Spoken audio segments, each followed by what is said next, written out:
hay una disminución en el tiempo de respuesta. O sea, no respondes igual a la hora de frente. Capacitado específicamente para preservar la vida. Qué curioso que también se ocupe para detener. Y a mí lo que me causó esa impresión fue el dolor. El dolor del...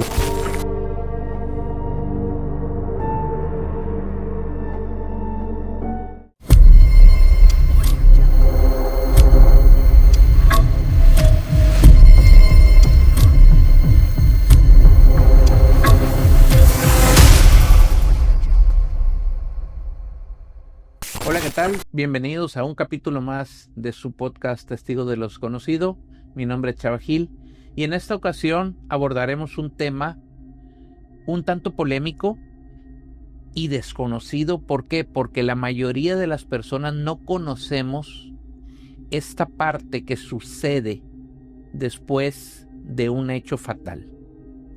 Para esto tenemos hoy un gran invitado, un gran amigo. Él es perito profesional oficial, durante mucho tiempo lo ha sido, más de 20 años, ¿verdad? Más o menos. 24 y fracción.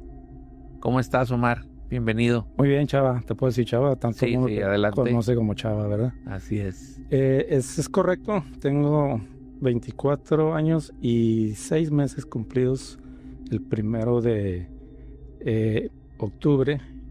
Y lo sé porque ya estoy en un proceso, igual que muchos de mis compañeros, de iniciar mi jubilación anticipada, que es la figura jurídica correcta.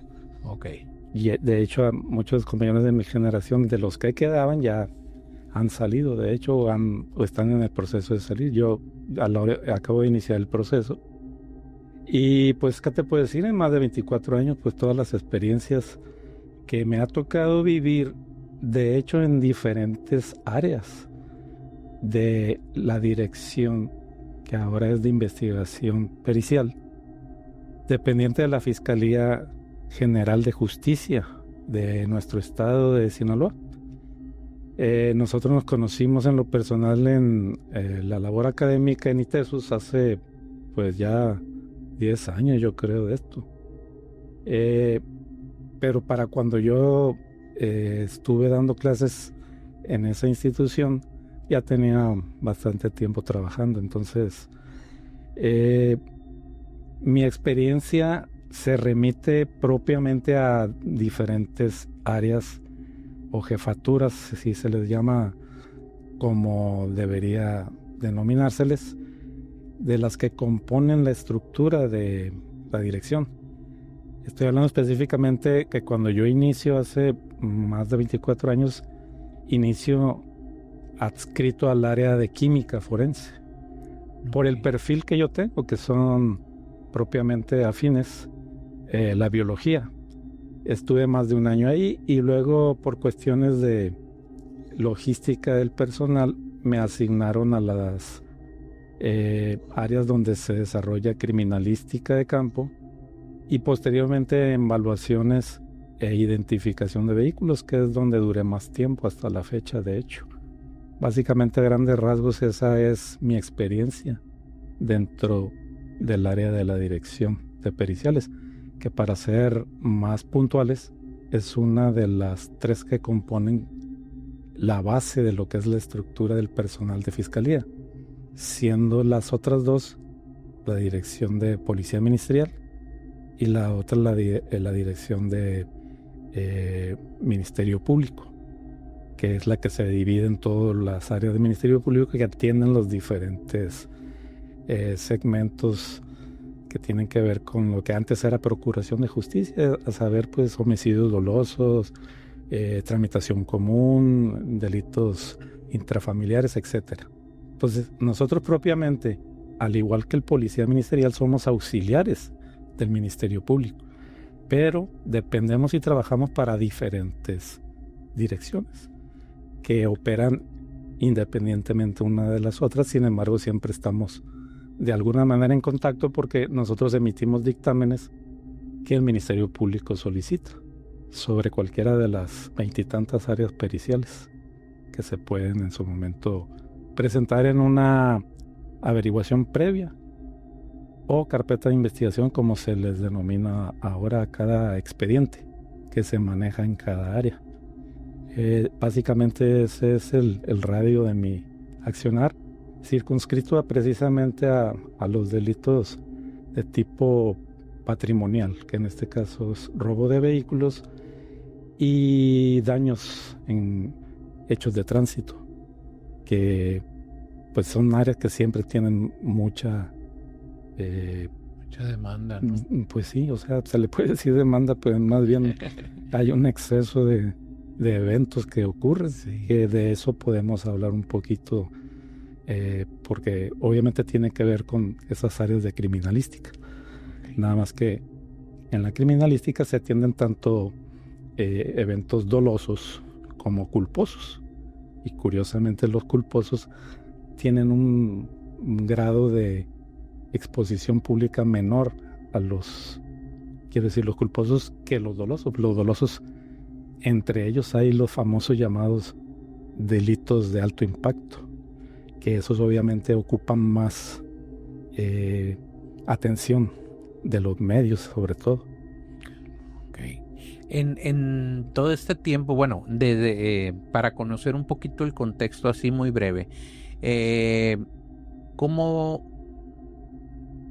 empiezas tú, o sea, o cómo nace la idea de estar pues en este ambiente, ¿no? En el ambiente de accidentes, de delitos, inclusive de muerte, de aprehensión de personas, etcétera, etcétera. Todas las ramas que viene abarcando la criminología como tal. ¿De dónde nace todo esto para Omar? De hecho, sucedió de una manera, vamos a decir, circunstancial, aleatoria, porque estamos hablando del año 2000. Cuando yo estaba entre trabajos, había dedicado 8 o 9 años de mi vida a trabajar en mi profesión, básicamente en producción de acuacultura, que no tiene nada que ver con lo que hago desde hace 24 años y fracción. Pero yo necesitaba un trabajo que me permitiera estar en Culiacán para estar más al pendiente de mi familia, porque acababa de nacer mi hijo, el único hijo que tenemos. Y pues siempre estuve como que muy consciente de que los primeros 5 o 6 años en la vida del hijo son los que son fundamentales en la formación de lo que es la personalidad, y pues la influencia que pueda uno tener como padre estando presente, pues obviamente es más significativa. Hay otros factores, obviamente, pero yo decidí que tenía que buscar un trabajo que me permitiera estar en Culiacán. Y en ese orden de ideas me toca ver la convocatoria en el periódico. Y venían prácticamente todos los perfiles profesiográficos, desde el contador hasta el ingeniero, hasta el arquitecto, pasando por los abogados y químicos y bioquímicos. Y yo dije, ¿por qué no un biólogo?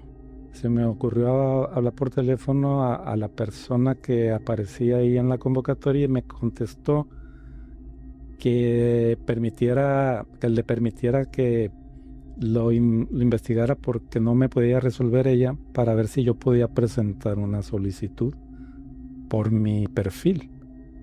Y a los 10 minutos le devolví la llamada y me dijo que llevar los papeles, después de un proceso de selección en que fuimos cerca de 200 los solicitantes.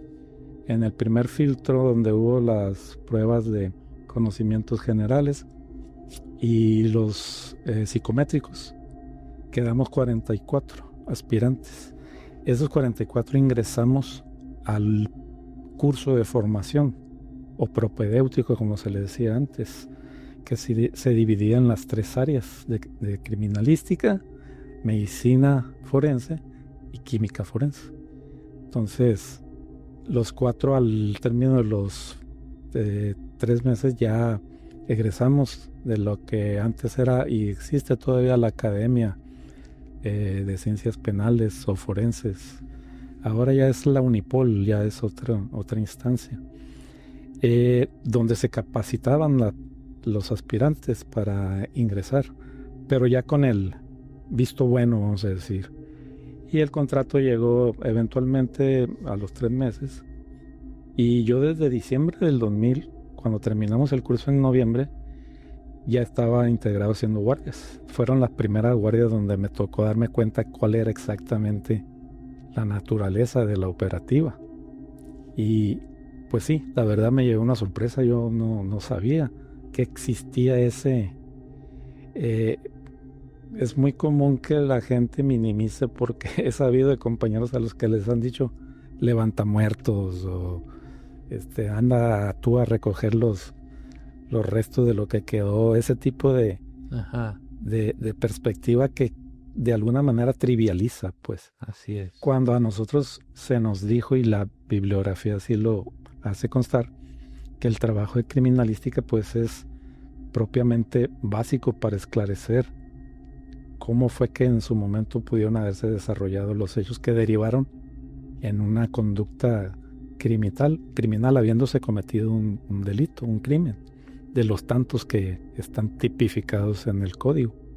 Entonces, a partir de eso, pues, en las áreas en las que estuve trabajando, pues me quedó claro cuál era en su momento y a mí prácticamente lo único que me faltó hacer fueron autopsias.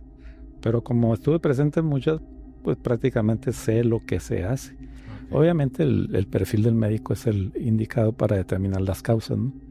De cómo fue que murió una persona, que perdió la vida. Pero pues uno, de alguna manera, estando presente, te interiorizas, te empapas un poquito de eso. Okay. Afortunadamente, y lo digo no sin un dejo de,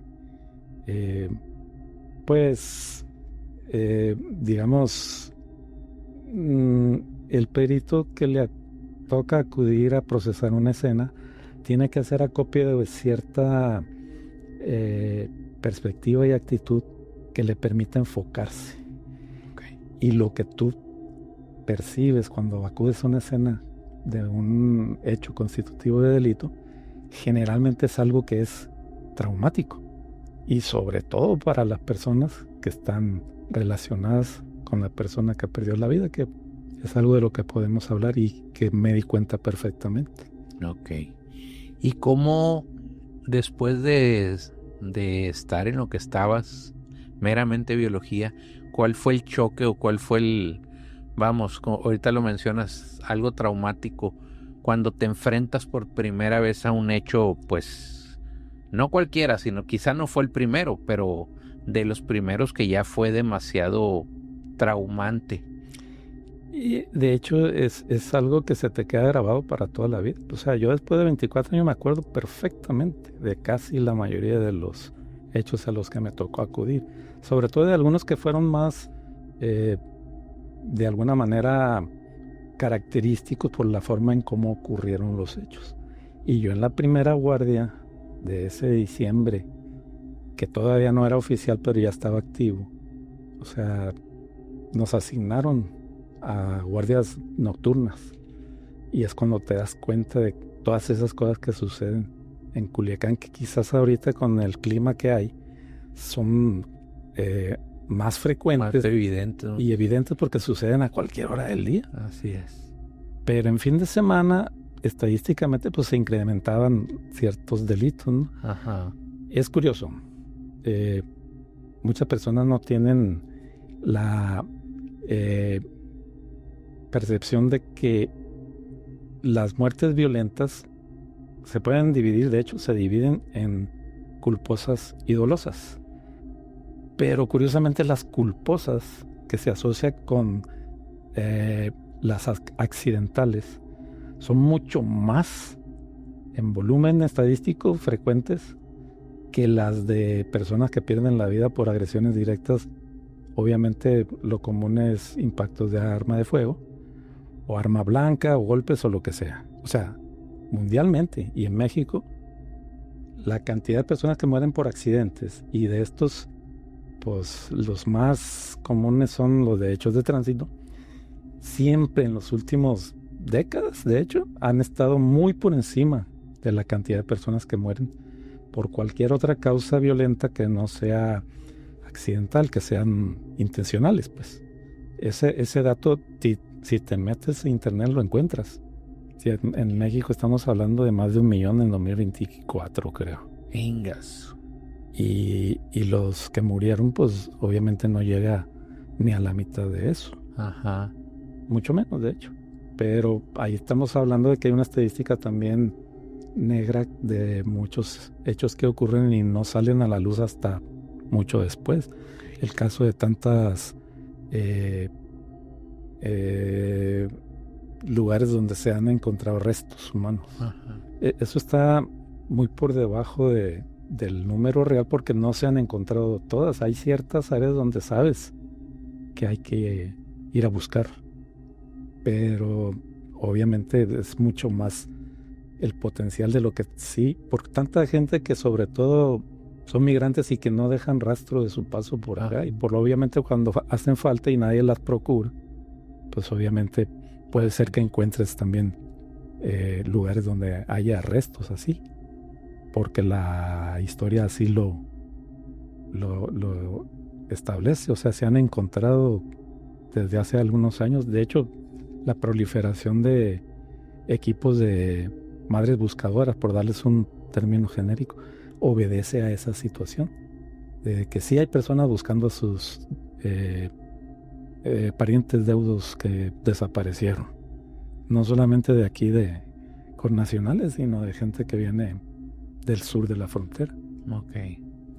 Y dentro de las primeras escenas que te tocó, ¿cuál es? Ahorita dices que se quedan marcadas. ¿Cuál es una de las primeras que se te quedó así? De hecho, esa anécdota me quedó a mí en lo personal. Lo he platicado con personas de confianza. No es ningún misterio. O sea, estamos hablando de hace 24 años y más. La primera guardia, toda la guardia, hasta desde la noche del domingo a la mañana del lunes, nos tocó cubrir 3 hechos específicos, y los 3 fueron accidentes de tránsito. Un atropellamiento, otra que se incrustó en un poste, y el otro, el último, ya tendría que hacer esfuerzo de memoria, pero no fue necesariamente la novatada de la primera vez de darme cuenta. O sea, para hacer ese tipo de trabajo necesitas mantenerte con el temperamento muy frío y la objetividad antes que todo para poder desarrollar el protocolo de el levantamiento de una escena de los hechos, el estudio específico de criminalística de campo. Tienes que, primero que nada, desarrollar los protocolos, y el de observación, que es el primero que tienes que poner en práctica. Necesitas forzosamente hacer uso de toda la objetividad y frialdad posible. ¿Por qué? Porque si estás en la noche y no tienes mucha visibilidad, por ejemplo, porque tienes que ayudarte de linternas, la luz a veces no alcanza, probablemente el radio de cómo se distribuyen las evidencias que son parte del hallazgo en el lugar específico se puede hacer amplio, y tú no necesariamente tienes la perspectiva visual ideal que sería en el día. Te estoy hablando de una noche completa, pues desde completamente a oscuras, más allá de la iluminación de las luminarias del vehículo, de la linterna, que debes traer una obviamente como parte de tu equipo, pero que tú sabes cuando acudes en el día no es exactamente el mismo campo visual. Entonces eso evita que tú pierdas el tiempo dejándote impresionar, si son la primera vez sobre todo. Entonces terminamos con uno que curiosamente yo a los alumnos les comentaba: si ustedes tienen firmemente dentro de su acervo adquirido como licenciados en criminalística los fundamentos, que en este caso es saber exactamente cuál es el protocolo que aplica en todas las fases del levantamiento de la escena, de los cuales la observación es el primero de ellos. Para poder preservar la escena tienes que resguardarla, la clásica cinta amarilla que siempre vamos a encontrar en el lugar de los hechos.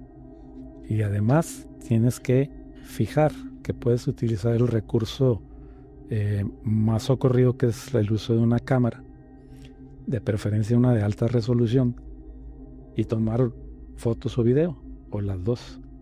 Y en su momento, ya habiendo primeramente etiquetado todo, haces en su momento también la conservación cuando empiezas a embalar todas y cada una de las evidencias, que en ese caso son indicios antes de ser evidencia. La cadena de evolutiva de las evidencias son primero hallazgo, o sea, lo que ves directamente cuando ya ingresas de acuerdo al método que utilizas, que puede ser de barrido, puede ser de cuadrícula, puede ser en espiral, como tú lo determines, de acuerdo a las características del lugar y de del hecho en particular que haya sucedido. No es lo mismo un hecho de tránsito que un hecho donde hayan participado 2 o 3 en una balacera y cada uno haya traído un arma específica que disparaba proyectiles específicos de cada una de esas armas. Entonces, habiendo embalado todo, tienes que cumplir con el protocolo de cadena de custodia para poderlos entregar en donde van a poder ser objeto de análisis, que es la criminalística de laboratorio. Cuando tú los entregues y ya te retiras. Me acuerdo que en el primer hecho hay una circunstancia que ves en los programas de CSI que se hicieron tan famosos en Estados Unidos. Ajá. El técnico que se especializa en el procesado de la escena hace de todo. Inclusive hace labores de investigación, porque acude en su momento a entrevistar a las personas a las que pudieron en su momento, mediante la investigación, determinar que tuvieron de alguna manera participación o no, para descartarlas. Sí. Eso no sucede aquí. El policía hace su trabajo independiente del trabajo que se hace en periciales y prácticamente solamente tienen contacto si llegan a estar juntos en la escena de los hechos, pero ellos no participan en el levantamiento. Ellos solamente, como primera autoridad respondiente, quien quiera que acuda, que puede ser policía municipal, estatal, generalmente Guardia Nacional, Marina, etcétera. Todos tienen capacidad para, en su momento, establecer que ahí hay una presunción de la comisión de un delito y dar aviso, en este caso al Ministerio Público, para que se inicie el proceso. Entonces, una vez que se cumplió con el cometido de la primera escena, inmediatamente ya nos estaban hablando ese domingo, bueno, era ya lunes en la madrugada, el segundo evento. Igual, otro hecho de tránsito, pero pues todos se comportan de forma diferente. Diferente. Sin embargo, hay un elemento que muchas veces está presente, básicamente la imprudencia, que se puede reflejar en un exceso de velocidad a la que circulas, y muchas veces de esos, pues obviamente bajo el influjo de alguna sustancia, que pues la verdad no hay una estadística confiable, pero de los hechos de tránsito que ocurren, sí debe ser bastante significativo la cantidad de veces que está presente el consumo de alguna sustancia. ¿Qué es lo que pasa con la persona que conduce un vehículo y está bajo los influjos de cierta sustancia, la que sea? Hay una disminución en el tiempo de respuesta. O sea, no respondes igual a la hora de frenar o acelerar cuando estás bajo los efectos, porque tu percepción de la realidad circundante no es la misma que cuando estás en todos tus sentidos. Si a veces andando y bueno y sano, como se dice comúnmente, si andas desvelado, también el tiempo de respuesta. Estamos hablando de fracciones de segundo, pero sí, que en un caso pueden ser la diferencia entre la vida y la muerte. De hecho, a todo mundo nos ha pasado. Hace rato te comentaba sobre esa frase de un programa, el minuto, el segundo que cambió tu vida. Todos nos podemos acordar de algún evento en el que, por cuestión de un segundo o menos, estuvimos a punto de ser víctimas o victimarios. Así es. Siempre la experiencia cuando inicias a conducir vehículos necesariamente te hace pasar. O sea, no hay nadie que no tenga un antecedente que se acuerde de una cosa que le pudo haber pasado. Y ya en la madrugada, el tercer hecho prácticamente nos sorprendió la luz del día cuando ya terminamos y ya fue hora de entregar la guardia. Y me acuerdo perfectamente, hay una dinámica que se da entre las personas que participan. Antes el médico forense solía acudir a los lugares de los hechos porque él podía, y lo hacía, aportar en su momento certeza en cuanto al establecimiento de cuáles fueron las causas de muerte. Cuando eran evidentes, ¿no? Digo, pues, obviamente ya la mecánica de los hechos obviamente es responsabilidad del criminalista. Pero el médico obviamente que está para apoyar y el químico para tomar sus muestras. Ahora ya nada más acuden 2 criminalistas a cada hecho. Pero una vez que yo me desocupé y salimos de nuestro turno de fin de semana, me acuerdo perfectamente que yo llegué a mi casa, pero era la primera vez que me tocaba estar obviamente participando. Yo prácticamente iba acompañando a los peritos, porque ya tenía las bases, pero no tenía la práctica y no estaba activo todavía. Sin embargo, para la Procuraduría ya éramos personal. Entonces, llego a mi casa y obviamente, como sucede, a veces le cuentas a tu esposa, ¿no?, que ya estaba ahí en la cocina haciendo el desayuno, cómo había transcurrido esa guardia. Yo ni siquiera era de las personas que tenía el morbo de acercarme a un féretro cuando en algún funeral de algún pariente me tocaba acudir, porque prefería yo recordarlo como era en vida. ¿Qué me iba a decir a mí un resto ahí? Ajá. Por muy bien preparado que estuviera, ¿verdad? De cómo era, sobre todo si le tenía cierto afecto, qué sé yo. Así es. En este caso eran completos desconocidos las personas que habían muerto en esas circunstancias.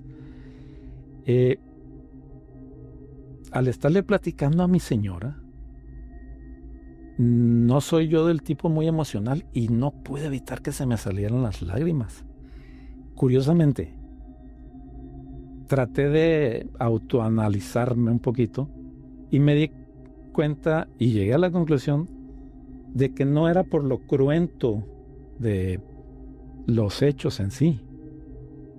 Resulta que hay ciertas escenas en las que les avisan a los familiares directos, a quien en su momento se puede determinar que mediante ahí un teléfono o algo eran los padres del esposo, los hijos, lo que sea. Y llegan a las escenas de los hechos. Eso sigue ocurriendo. No se les permite ingresar, pero obviamente se están dando cuenta muchas veces de lo que sucede. Y a mí lo que me causó esa impresión fue el dolor. El dolor de las personas, que es el duelo, el famoso duelo y sus fases, que la primera es el dolor directo del drama de perder a alguien cercano. Ajá. Y generalmente acompañado de expresiones de hecho. Hablando de los 7 preguntas de oro de la criminalística, la que se me hace más determinante, obviamente por razones que no se necesitan explicar, es el por qué sucede un hecho. Obviamente eso no evita que tú experimentes el dolor en carne propia casi, si es tu hijo, si es tu hermano, si es una persona que obviamente está muy dentro de tus afectos. Y pues muchas de esas muertes ocurren de una manera pues absurda, si son accidentes sobre todo, ¿no? Porque es sorprendente lo frágil que la vida humana se puede en su momento interpretar desde el punto de vista de alguien que se da cuenta que por una imprudencia, que por una cosa que se podría haber evitado, esa persona había perdido la vida. Y la diferencia en cuestiones de milímetros o de fracciones de segundo que pudieran haberse dado para evitar que sucedieran esos hechos. Entonces, en ese sentido, la fragilidad de esa vida humana, pues lo primero que hacen las personas que se dan cuenta que murió alguien en circunstancias trágicas es preguntarse ¿por qué? ¿Por qué? ¿Por qué?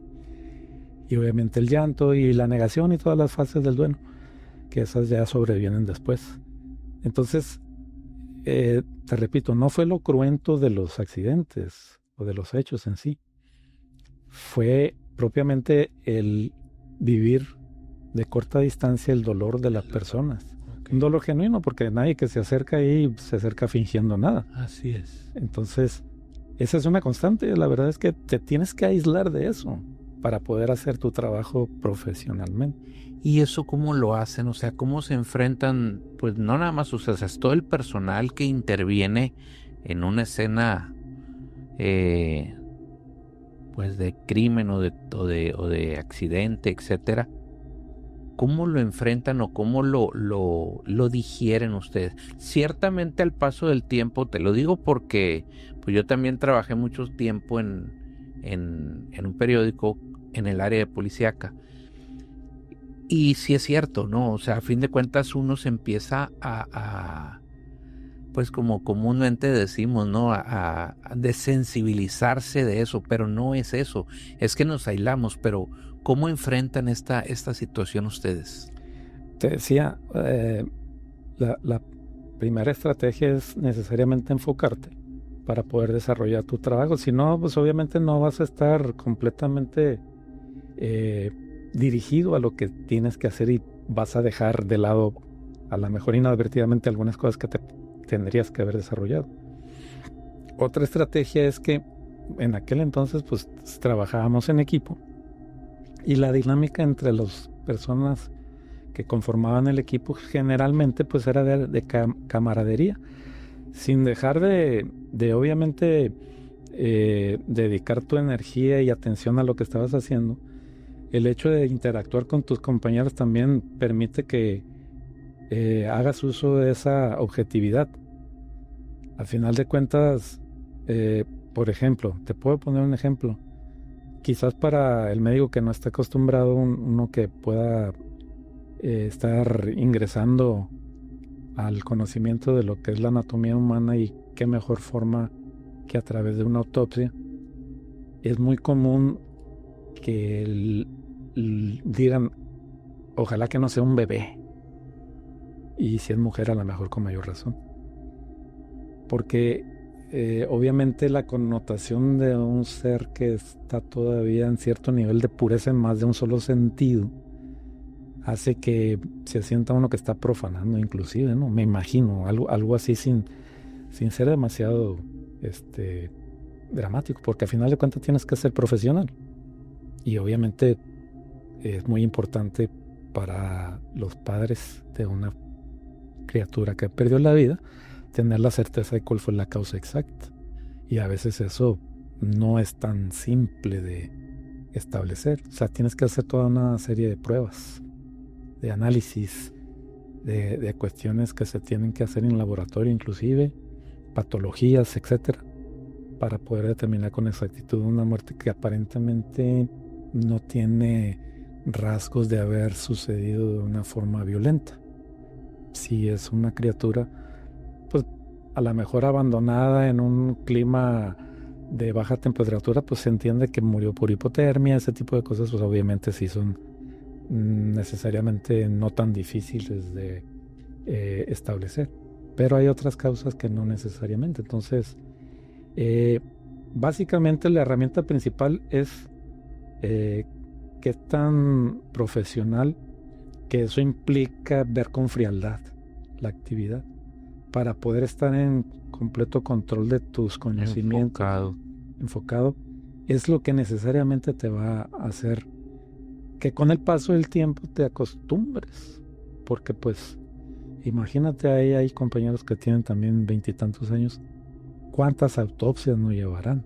Ajá. Médicos que, que ya están muy, muy, muy avesados y con muchas tablas y que prácticamente no tienen gran duda respecto a lo que tienen que poner en práctica una vez que se enfrentan a un resto cadavérico, porque hay algunos que pues prácticamente no tienes mucha materia con la cual trabajar.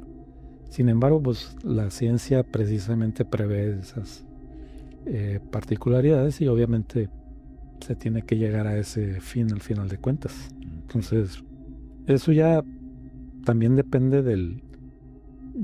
Yo siempre he dicho que el médico pues es el profesional capacitado específicamente para preservar la vida.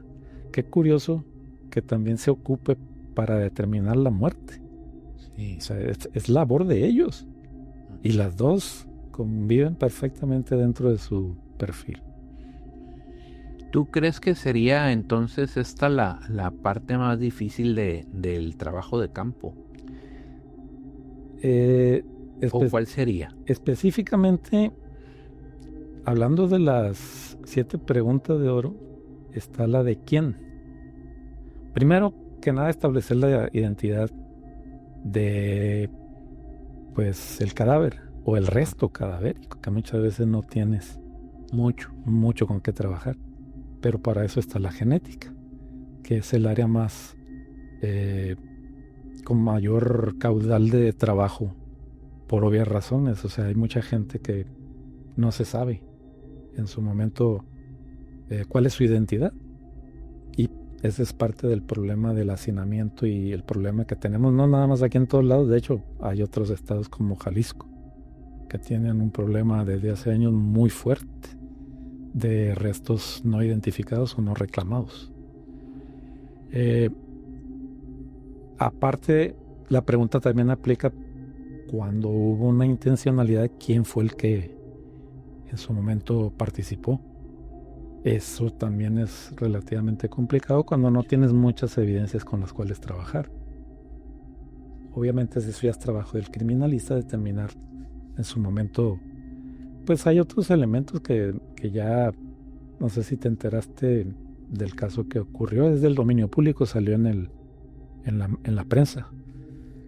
Los que ultimaron al policía estatal en el transcurso de la semana fueron localizados con un dron, según leí yo en las noticias. Ese la ayuda de la tecnología aplicada a ese tipo de cuestiones, que es estrictamente investigación, pero aquí fue una capacidad de reacción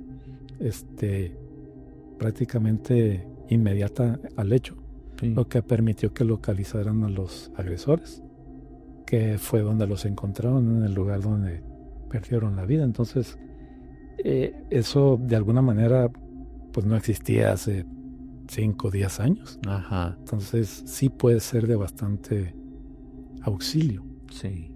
Y obviamente también eso va a generar una percepción de que ya no puedas actuar con tanta impunidad, creyendo que no van a dar contigo. Definitivamente que sí son avances palpables. En todos estos años, en todas estas experiencias, casos, ¿te ha tocado en algún momento, cuando están haciendo labor de campo, toparte con algo, pues vamos, desconocido, raro, cómo le podríamos llamar, que no tiene explicación en ese momento? Hay ciertas peculiaridades que a veces encuentras que te hacen plantearte qué pudo haber ocurrido.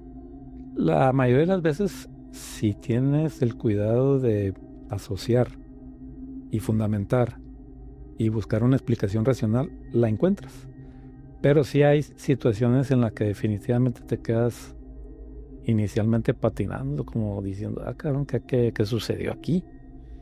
Ajá. Pero eventualmente das pie con bola, como se dice, y encuentras la razón física, científica, de por qué sucedieron las cosas.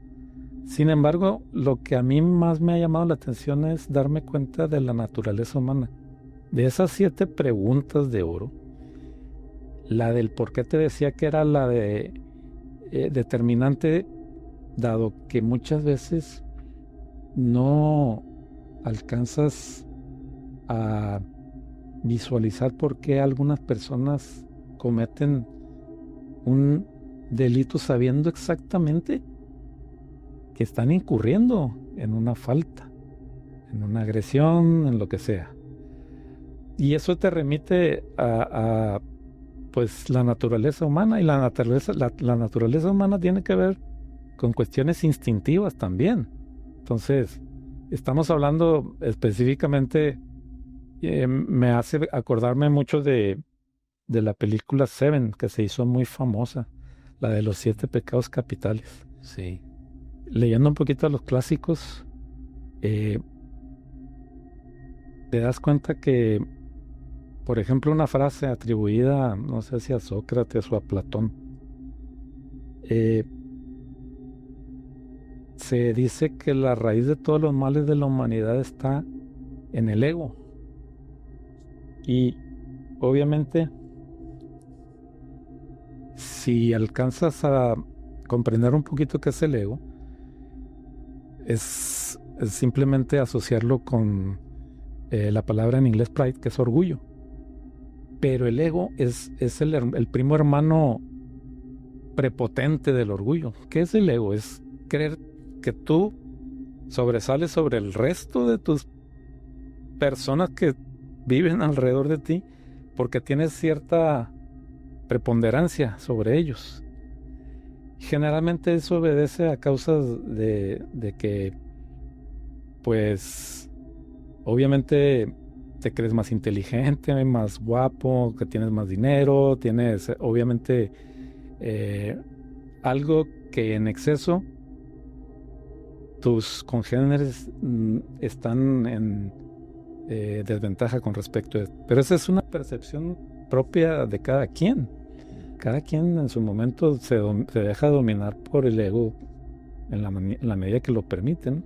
Entonces todo el mundo conocemos, de hecho, por la palabra egoísmo, de ahí viene, ¿no? Primero yo, después yo, y al final de cuentas yo. Entonces, si te pones a pensar que muchos de los crímenes ocurren por cuestiones pasionales, por en su momento envidia, que es otra de los pecados capitales, por lujuria, que eso tenemos 3000 años de civilización occidental y seguimos dejándonos llevar por esos instintos muchas veces, cosa que la educación no necesariamente permea. Puede ser una eminencia en algún campo y de todas maneras dejarte llevar por esos principios que de alguna manera te dominan y nublan tu juicio. Entonces, no es nada más una cuestión de educación. Puede haber personas muy bien educadas, quizás hasta en valores, pero pues hay una parte de la genética que últimas fechas desde hace también ya hace tiempo, que es la genética conductual, y personas que estudian eso y que tratan y logran asociar cierta conformación de la información genética de los códigos en cuanto a la presencia de algún tipo de elemento que les haga suponer que está asociado a cierta forma de ser. Entonces, esos son estudios científicos muy respetables y obviamente hay personas desde hace muchos años trabajando en esas áreas de conocimiento. Entonces, es multifactorial, ¿no? La causa que conforman el por qué alguien delinque o comete un delito. A veces dicen la oportunidad hacia el diablo. Lo haces porque se presentó la oportunidad y tú reaccionaste instintivamente, pero hay un trasfondo, ¿no? Y a final de cuentas, todo eso se solidifica en una escena de los hechos que el criminalista va a tener que interpretar a través del estudio de los elementos sensibles significativos, dice la literatura, de criminalística. Para llegar a responder la medida de lo posible esas 7 preguntas, pues obviamente algunas son más apremiantes que otras. Y el criminólogo es en particular el que tiene la labor de establecer ese por qué, esa razón de por qué sucedió eso y qué fue lo que impulsó a alguien a cometer ese delito. Entonces, en ese sentido, la verdad es que no es algo tampoco común llegar a establecer, además de la mecánica de los hechos, una vez que completas en su momento con la investigación, que como te vuelvo a repetir, más bien está a cargo de la Policía Ministerial Investigadora, que por eso tiene esa denominación, ya dar con los responsables y en su momento mediante las entrevistas y el hecho de poder estar en contacto con el sospechoso. Cuando se da esto, ¿no? Hay veces que obviamente crímenes que permanecen sin resolver porque no encuentras a las personas que en su momento los cometieron. Pero con el fundamento del análisis de la evidencia, ya te queda el cuadro completo más o menos que explica el por qué sucedieron las cosas en una escena constitutiva de delito. Pero bueno, ese es en el caso ideal, en el mejor de los casos, ¿no? Al final de cuentas, te vuelvo a repetir, es una rutina de trabajo porque pues no terminas de procesar algo cuando ya estás con otro. Ya estás con otro. A como estamos ahorita, ¿no? Ajá. Y cuando, por ejemplo, nos salimos fuera de esta rutina, fuera de estas, hay veces que hay cosas que ninguna de las 7 preguntas caben dentro de. ¿A ti en lo particular te ha pasado algo, vamos a ponerle paranormal, en alguna escena, ya sea, pues no sé, olor, alguna situación, cualquier situación? Fíjate que hay ciertas cuestiones que se te quedan en la memoria y que por más que procesas tú internamente, no te queda muy claro si las clasificas como tal o no. Y hay una en particular que se me quedó tan grabada en la memoria. Cuando yo estaba estudiando la carrera, que fue en Mazatlán, en la Escuela de Ciencias del Mar, yo hacía uso del transporte de ferrocarril porque mi papá, siendo yo estudiante, me tenía con la posibilidad de viajar con un pase que me permitía viajar desde Guadalajara hasta Nogales, Mexicali, sin pagar. Entonces, me acuerdo perfectamente en esa ocasión, en una de las idas que di yo de Mazatlán a Tepic, donde vivían mis padres, me tocó que el tren venía muy retrasado. Obviamente yo tenía que esperar ese tren porque de otra manera hubiera tenido que pagar, y tú sabes que de estudiambre pues muchas veces no tienes más que para mal comer. Entonces la escena te la estoy repitiendo como si hubiera sucedido ayer y son prácticamente unos 35 años que sucedió eso o más. En la estación del ferrocarril, en aquel entonces, Ferrocarril Pacífico, que era el ramal que iba de Tepic hasta Nogales, y el otro ramal va a Mexicali. No había más que 2 o 3 personas en la sala de espera.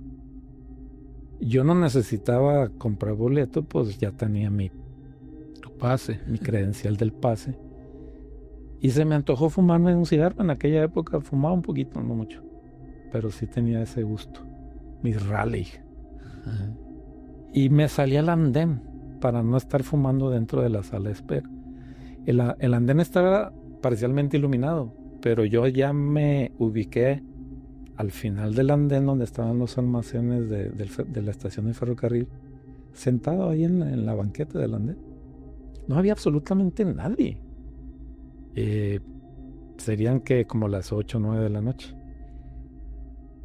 Y estando sentado fumándome un cigarro, me percaté con la vista periférica que venía una persona caminando y se me hizo muy raro que venía por la vía. En la vía del tren entre los dos rieles es complicado caminar porque entre los durmientes sobre los que están sentados los rieles hay balastro. Es una piedra hasta filosa. Sí. Pues yo no sé ni cómo venía exactamente en el medio de la vía. Y cuando ya caminó los 20, 15 metros para llegar exactamente a la altura de donde yo estaba sentado, de la posición en la que estaba yo a donde él estaba había como unos 5 o 6 metros. Pero pues ya lo tenía de frente en mi campo de visión. Lo que alcancé a ver fue un sujeto que pudieras tú calificarlo como un trampita. Una persona que son vagabundos que andan en los trenes de carga, no pagan y andan pidiendo muchas veces dinero para sobrevivir.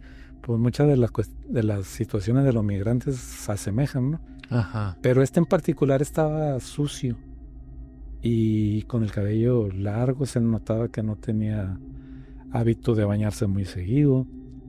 Creo que hasta descalzo, no me acuerdo muy bien de esa parte, pero lo curioso es que se paró exactamente enfrente de donde yo estaba. Y en ese momento volteé a verme. Dije, ahí es cuando ya te pones a pensar, caray, no me vaya en su momento a causar ningún estropicio este. Pero yo me acuerdo que estaba bien tranquilo. Yo, el que nada debe, nada teme, dije. Ya he platicado varias veces esta anécdota, pero como si me hubiera sucedido ayer. Se separó de las vías por donde venía caminando y se subió a la banqueta y se dirigió hacia conmigo. Y cuando lo hace, antes de llegar, como previendo que yo me pudiera poner a la defensiva, me dijo claramente: ¿qué pasó, Cero? ¿Cómo estás? Cero era un apodo que a mí me habían puesto mis compañeros del TEC de Tepic en 2 semestres que estuve ahí, hacía muchos años. Ese apodo no lo conocían más que esos compañeros, a los que yo rara vez había vuelto a ver alguno que otro. En ese momento dije, pues me conoce.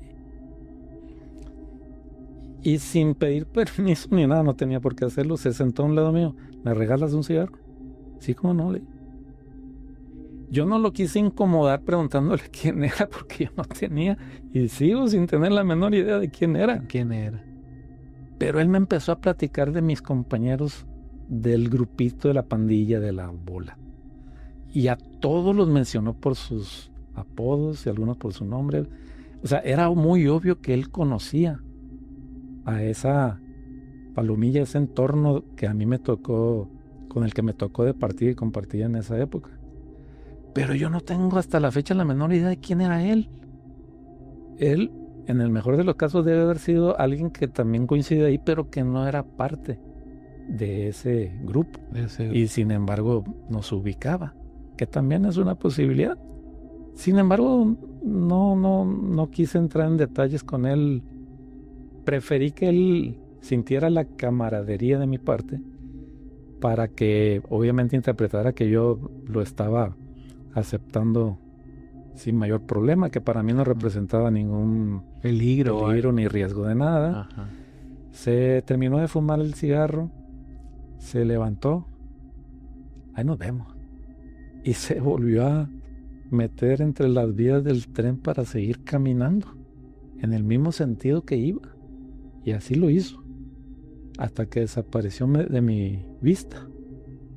Dije yo, este tipo de cosas como que se pasan de la mera casualidad, de las cuestiones que aleatoriamente las puedes explicar, y te hacen pensar en una especie de plano metafísico, sobrenatural, que de alguna manera te tocó experimentar.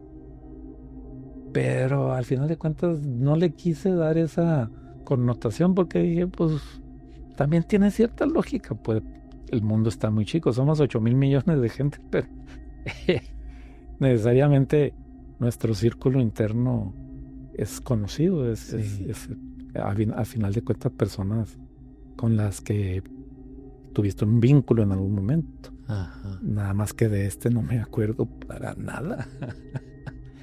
Y sí, se veía como fantasmagórico, quién sabe cómo. Pero no, yo tranquilo, no me inmuté, no sentí yo la vibra, la presencia así de nada que me hiciera sentirme nervioso, ni mucho menos. Lo vi como algo natural. Al final de cuentas, anécdotas que quedan para la posteridad sin mayores necesidades de tratar de explicarlas, ni mucho menos. En el trabajo es otra cosa, ahí sí, obviamente, pequeños detalles de ciertas cuestiones te pueden dar idea de que aquí está pasando algo que no necesariamente se explica por la ciencia, pero no puedo hablar de casos específicos que haya yo sentido una presencia, quizás porque estaba muy enfocado en lo que estaba haciendo. Pero, pues imagínate qué impresión te puede dar estar presente en una autopsia, donde estás tú nada más y el médico y tú estás tomando fotos. Y tú sabes, de hecho, la peor de las experiencias, que a mí no me tocó ninguna afortunadamente, puede ser tener que estar enfrente en la autopsia del cadáver de una persona que tú conociste.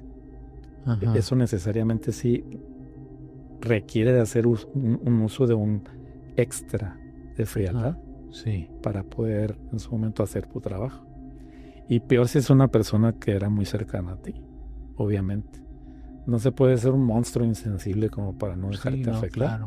Claro. A menos que pues haya sido alguien con el que en realidad no tenías ese vínculo. Pero pues familiares directos, uno dice Dios nos cuida y los cuida a todos. Que no nos vaya a tocar eso. Afortunadamente yo ya hace mucho que dejé de estar presente en autopsias. Pero hablando de hechos de tránsito, la percepción de la muerte propia y de la cercana, experiencias que en lo particular también se te quedan muy grabadas. No sé si tú circulaste por la carretera cuando sales de Escuinapa al sur, cuando se junta con la de 4 carriles. Sí. En el crucero, que ahora es un peraltado de paso superior, antes se cruzaban las dos carreteras. Sí. Una vez venía de Tepic hace muchísimos años y te enteras después de que ponen semáforos o hacen pasos a desnivel porque pasan cosas, pues. Pero de sur a norte era una curva y cuando vienes a más de 100 no percibes el señalamiento. Yo me acuerdo que me dejé ir y venía un trailón con remolque que nomás me dejó caer el freno del motor y el sonido de la bocina del claxon, y se me quiso amarrar, pero a la velocidad que venía, pasé así. Me impresionó tanto porque traía a mi familia y a la de mi hermana, y adelantito en un pedacito de carretera que me dio margen, me estacioné y me bajé. Me puse a tratar de respirar hiperventilando porque estuve a menos de un segundo quizás de haberle causado la desgracia a mi familia y a la de mi hermana. Hubiéramos quedado ahí como tortilla. Y curiosamente es muy impresionante acudir a un hecho de tránsito donde me acuerdo de uno en particular, solamente se le veía el motor del bochito de la defensa del carro, del tráiler hacia atrás, y adentro venían 9 personas. Ingas. ¿Cómo los sacas? Con espátula y luego armar los cuerpos. Es una tarea, la verdad, muy dura. Cuestiones que se tienen que hacer forzosamente. Pues sí, alguien lo tiene que hacer. Trabajo sucio que alguien tiene que hacer. Pero ahí pues no había mucha materia de controversia, fue una invasión de carril. Entonces, de repente te tocan así casos en los que te pones a pensar que si vinieras por tu carril a la velocidad máxima permitida, haciéndole caso a las señales de tránsito, probablemente no pasarían esas cosas. Y pues aquí en Culiacán, ¿cuánta gente no chocamos todos los días? Así es. Afortunadamente no todos son hechos de tránsito que impliquen mortalidad. Si todo queda en daños, pues eso es al final de cuentas parte de otra estadística, que es la cantidad de pérdidas materiales, que pues sí estamos hablando de miles de millones de pesos al año, de vehículos y de daños por otras causas a diferentes bienes. Oye, y así como por ejemplo cuando sucede un hecho violento de muerte en alguna casa y que se dice que queda marcada o que queda maldita. De hecho hay casos famosos también de autos, ¿no? De carros en donde han muerto personajes o personas normales y posteriormente ese carro ha quedado con una maldición. ¿Tú crees que sí realmente se queda una cierta energía digamos, fue un accidente, el carro todavía puede seguir, porque la mayoría me imagino que son pérdida total, pero hay ocasiones en que pues simple un desnucamiento, etcétera, que el carro puede quedar todavía utilizable? ¿Conoces algún caso donde haya, como que se haya arraigado una energía dentro de? Sí, estoy consciente de la cuestión de la transferencia de energía. De hecho, es uno de los principios en criminalística. No específicamente esa energía, Ajá. pero la transferencia y la correspondencia de características de cuestiones físicas verificables, ¿no? Son principios de la criminalística. Y sí soy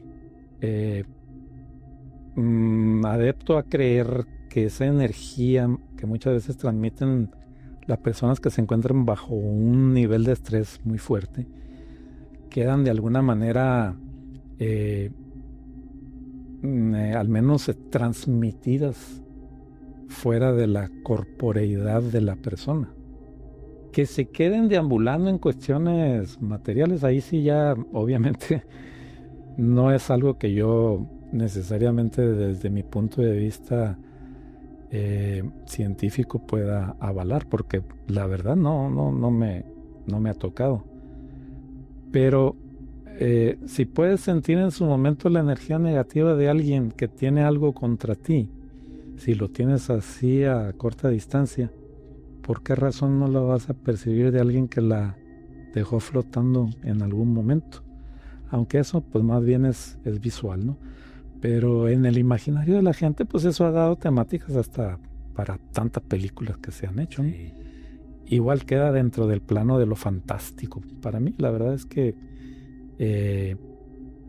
eso de que hayan venido a jalarme las patas en la noche no me ha ocurrido. Y no creo que en su momento haya alguien al que le quede yo a deber algo en algún sentido. Para que venga a echar el viaje. Y menos si estoy trabajando para tratar de ayudar, ¿no? Abrevar a que los que quedaron en su momento queden al menos con la confianza de que sucedieron las cosas por tales o cuales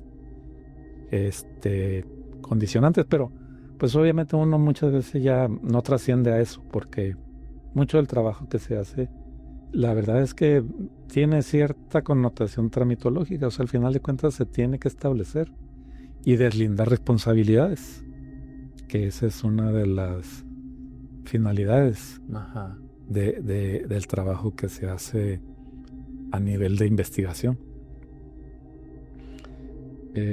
Ahí sí, definitivamente es más bien lo que tú quieras creer y qué tanto le concedas veracidad, porque en ese inter tú puedes en su momento desarrollar una especie de propensión claro, a creer que sí estás percibiendo, viendo o sintiendo algo.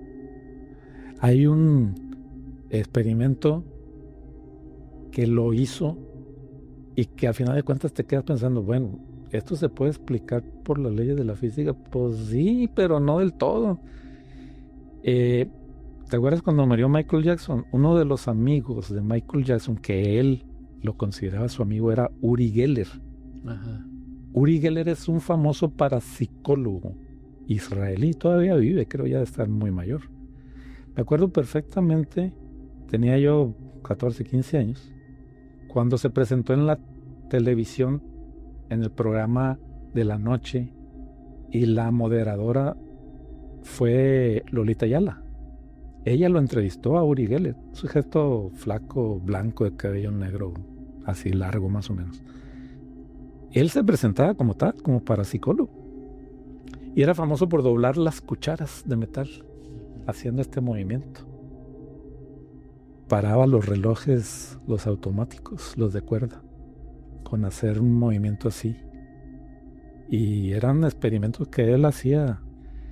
Pero dices tú, ay, algún truco de tener, ¿no? Como el Taurus do Brasil o qué sé yo, que es otra cosa. La hipnosis sí es una herramienta que existe. El experimento que puso él en práctica no se me olvida. Nos dio las instrucciones a todos los espectadores.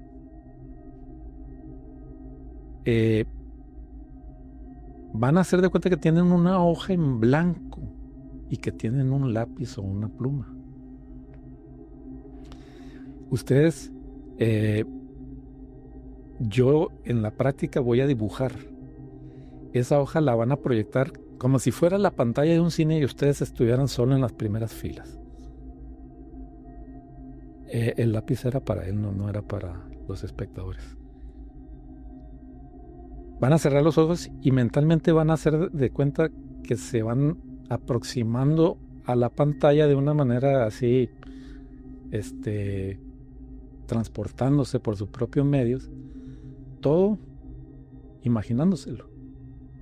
Hasta que el campo de la pantalla blanca cubra completamente su campo de visión, del de ustedes. Que no vean absolutamente nada más que solamente el blanco. Y me acuerdo que estábamos los 5 de mi familia. Yo era el mayor en ese entonces, tenía unos 14, 15 años. Y todos seguimos la instrucción de Uri Geller. Y antes de que él dijera que ya había concluido el experimento, yo dije de una forma natural, yo vi un barco. Y por ahí mi hermana o mi hermano dijo, no, que yo vi una pelota, que yo vi no sé qué. Pero yo lo dije de una manera instintiva. O sea, no era que hubiera tenido la percepción tácita, tangible de que había visto el barco. ¿Cuál fue mi sorpresa cuando él, habiendo dibujado los rasgos de un barco muy fundamental, un trapecio en forma del casco, un rectángulo en forma de la cabina, un círculo en forma de claraboya y una línea en forma de chimenea de vela, de mástil? Al abrir la hoja que él había doblado, vi exactamente la figura que él había dibujado en mi mente. No fue telepatía, pero de alguna forma hay que denominarla. Yo entiendo que las leyes de la física implican que si las ondas radiales por las cuales se transmitía la televisión se transmite satelital de una forma como si fuera un gigantesco Wi-Fi, nos llegan a los receptores, pues mi mente había funcionado como un receptor y capté en su momento esas ondas. Sí hay una explicación lógica, pero bueno, ¿qué es lo que te dice? Si el sujeto es parapsicólogo, fue algo así medio de hechicería, brujería, de todo saber, ¿no? No, lo que pasa es que el sujeto tenía una capacidad mental arriba del promedio y podía hacer esos experimentos y desarrollar esos fenómenos. Eso me convenció de que sí existen otros planos, pues, pero no tantos como multiversos en los cuales puedes ir a viajar y a conocer tus otros yo y ese tipo de cosas. Bueno, eso ya son, digamos, parte de la ciencia ficción, que por algo se llama ciencia ficción, o sea, se le busca adjudicar un matiz científico. Okay. Sin embargo, son cosas que todavía no podemos decir que sean hechos perfectamente improbables. Ok, ya para finalizar la plática, ¿qué nos pudieras decir tú con toda la experiencia de todos estos años? que yo creo que más que los años son la cantidad de trabajo que has tenido y eventos y cosas completamente opuestas y diferentes y de todo durante todo este tiempo. ¿Cómo ha cambiado la percepción de la vida y la muerte para Omar Rubio? Yo me quedo mucho con una frase muy del mexicano. Para morir nacemos. A raíz de ese trabajo se acentuó todavía más esa especie de visión con la que yo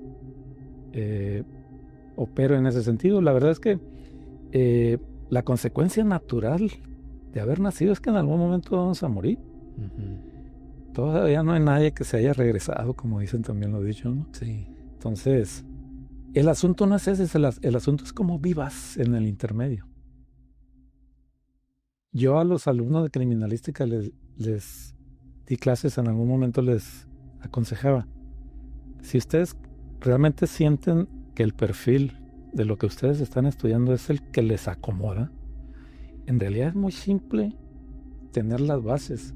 ¿Qué es lo que un sacerdote cuando estudia en el seminario debe tener muy en claro? Los preceptos religiosos, el conocimiento de la Biblia, saber cómo dar una misa. Y ustedes, ¿qué es lo que tienen que tener como base? Ciertas piedras angulares del conocimiento específico de la profesión que ustedes eligieron, que son básicamente esos 7 principios de la criminalística: el de uso, el de transferencia y transmisión y correspondencia de características, y los otros 5 o 6. Tener siempre presente las 7 preguntas de oro, que son el qué, cómo, por qué, quién, cuándo, dónde. El de todos los que obviamente, que no sé por qué se elige ese número cabalístico para muchas cosas, las 7 maravillas del mundo, etcétera. Son 7. Saber exactamente qué hacer al procesar una escena de los hechos. La verdad es que no entiendo yo que alguien pueda decir, es que eso de procesar no es lo mío. Pero ¿cómo puedes decir eso? Es lo que estudiaste. Es exactamente lo que como piedra angular debe conformar tu formación como profesionista, al menos en lo teórico, y llevarlo a la práctica, obviamente. Esas fases, obviamente moduladas por los protocolos que son el de observación, el de preservación, conservación y cadena de custodia.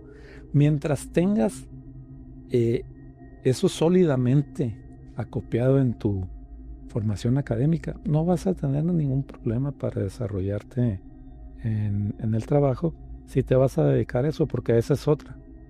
También les decía, ustedes van a salir de aquí como casi todos cuando terminamos la carrera a buscar trabajo, y donde lo encuentren, probablemente si los contratan ahí se van a quedar. Pero no todos van a tener la posibilidad de llevar a cabo ese perfil de criminalista, dedicándose específicamente a la investigación pericial. Pero hay otras alternativas. No tienen nada más por qué circunscribirse a esa estrictamente única posibilidad.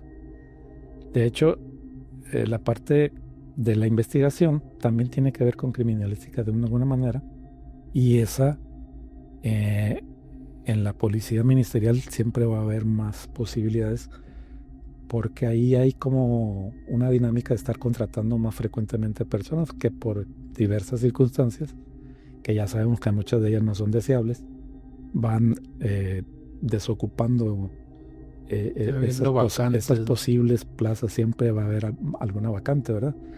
Y aparte está la iniciativa privada. Siempre les decía, o sea, sí hay empresas migrantes que contratan criminalistas porque nos necesitan. Desde hace muchos años era la profesión de moda, sí, por obvias razones, ¿no? O sea, la criminalidad, en lugar de dar tregua, más bien parece que cada vez se está en su momento nutriendo de más elementos que se incorporan, por las causas que sean. Y básicamente, de hecho, no me quedaba yo nada más con eso. O sea, a final de cuentas le digo, una de las decisiones más importantes con las que se van a enfrentar es con quién van a compartir su vida. Esa ya es harina de otro costal, no tiene nada que ver con criminalística, pero tengo un compañero que jocosamente decía, hay que elegir muy bien con quién te vas a arruinar la vida. Es chiste, que no me escuche mi mujer. Bueno, Omar, pues te agradezco mucho, y a ustedes, ¿qué es lo que opinan sobre este tema? Respóndanos ahí en la cajita de comentarios.